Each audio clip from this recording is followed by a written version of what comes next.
Okay, so we have no piece of music, and let's go back pre-chopsticks. We have no chopsticks. So what we're saying is we have nothing that we want to play. Okay, let's strip it right down. So what are the elements? What are the components? What are those little DNA musical building blocks that we have that we can use? Okay, we know we have 88 notes here. That we know. Take that. So it means you could play, when you just start playing, you could just play one finger and play. That's a start. Even that is not quite as random as it appears. If I said, I don't know if anyone saw The Green Card, and a guy is pretending, I think it's Georges Depardieu, is pretending to be a great pianist, and he comes out, he's a great contemporary pianist, and he can't play the piano, and he comes out.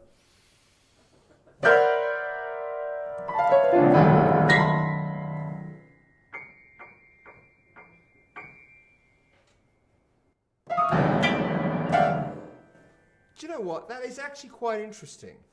Anything is relevant. There is nothing random about these kind of things. If we break it down, the big thing about that little exploration I just did, the big thing was we used the whole piano, we used single notes, we used clusters, we used our fist, we had very quiet notes. We covered so many components. So what are these components? Let's have a look what they are. The first thing is single notes. You've got two hands, both can play single notes, either together or one at a time. It can be.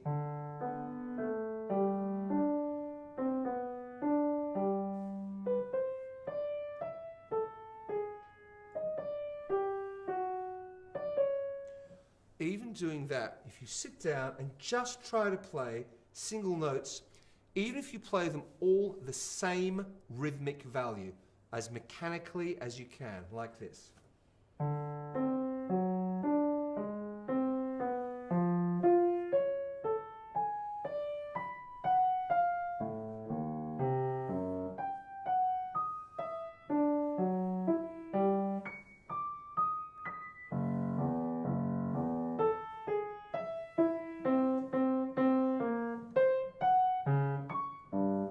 Try and do that. Even doing that, do you repeat notes?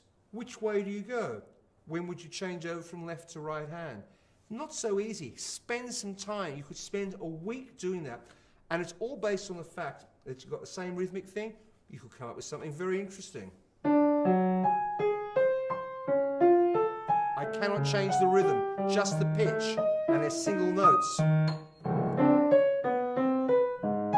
I can't go because I'm changing the rhythm, so it's all the same. You might say it's not very interesting. Try it. It's interesting as much as for you, it's a great experiment. Clearly, there are infinite possibilities there. Infinite. And the first thing to establish is by doing it, you are building a relationship with the instrument. You're going up to the nether regions in the North Pole, and now you're venturing down to Antarctica, and here you are in Europe, and here you're working your geography. It might look like it's random. You are building a relationship. It is so important. Next thing. Okay, so you've got single notes, but they don't mean anything just yet to you. That's fine. Let's see what happens if we mix up the rhythm. Still single notes, both hands. What happens?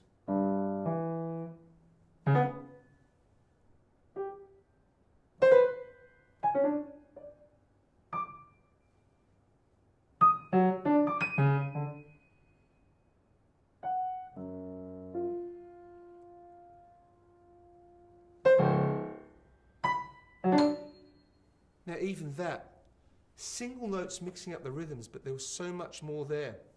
You're playing one note at a time. They have all different values. That is the length, the duration of each note is different. They're spread all over the piano. Some come in short bursts, some come in longer bursts. We also had the idea of dynamics. Hugely important. You can play, anyone can, loud or soft. You don't need to know with music in front of you to play loud or soft. Let's try that again.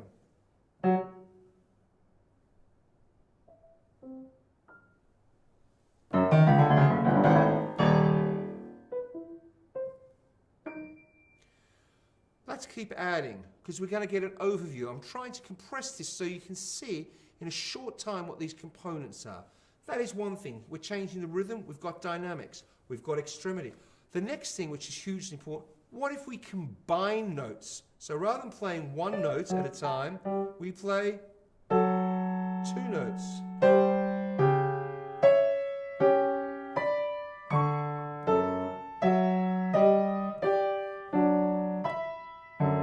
Dyads. We're playing two notes at a time. We still don't know exactly what's going on here. It's quite dissonant to a certain extent because we are not in a...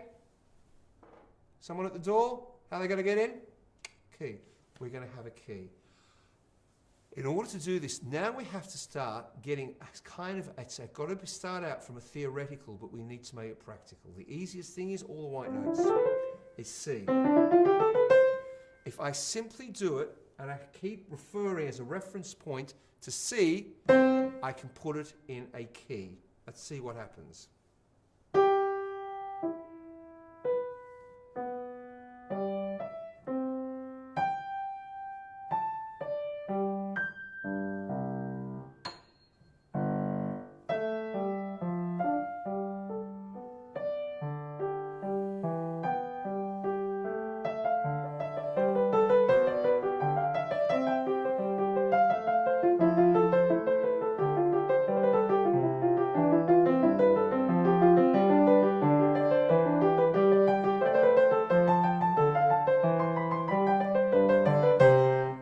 Notice I'm only using the white notes. You'll notice a few other things. You can hear it's in a key. We need to get used to it. We need to make a friend of it. We need to understand that. I'm going to move fast because we're using all the tools that we've got. We can then use single notes. We can use one pair or a dyad. Let's see what happens if we use more than one note now. And I'm going to add another dimension for you. Foot, pedal. See what that means. This is without a pedal.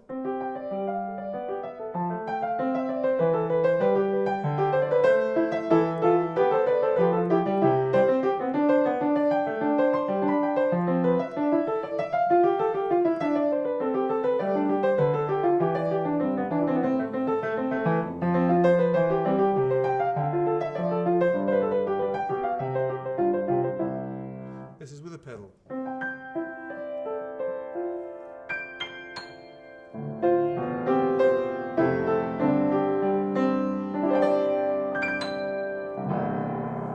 Okay, now, what happens if we decide we have a key and we give it, there are chords, if you kept moving up and only using the white notes, use any combination, practice this at home, clusters.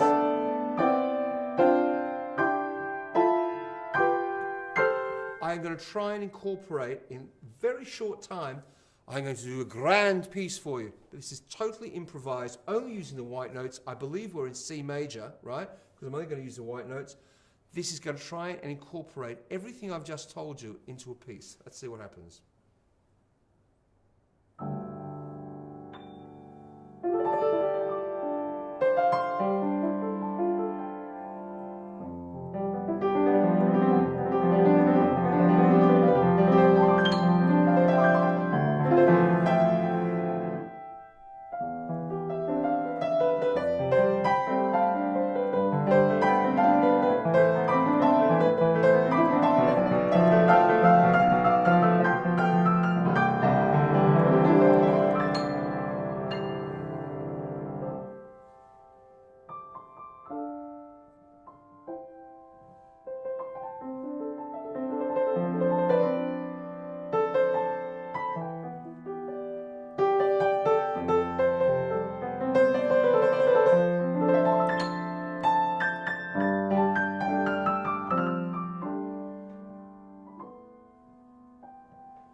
noticed and observed that what you got there was an entire range of things and styles.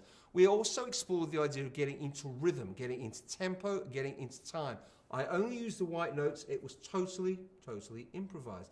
The thing about it is, again, we went into different styles. We had a bit of a kind of Latin style hand. We had a bit of a walk going on. We had a little bit of a free-for-all, bit of a kind of a cool pop vibe going on. Now the thing is this, if I wanted to just play anything, yeah, and I wanted to simplify it even further, what would happen if we just as an exercise got the one hand to repeat the note. Just repeat a note and try things against it.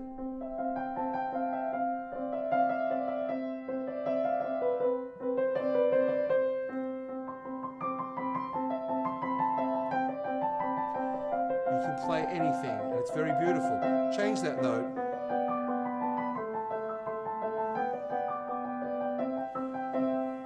Go away, try it now. Anyone can do it. See you soon.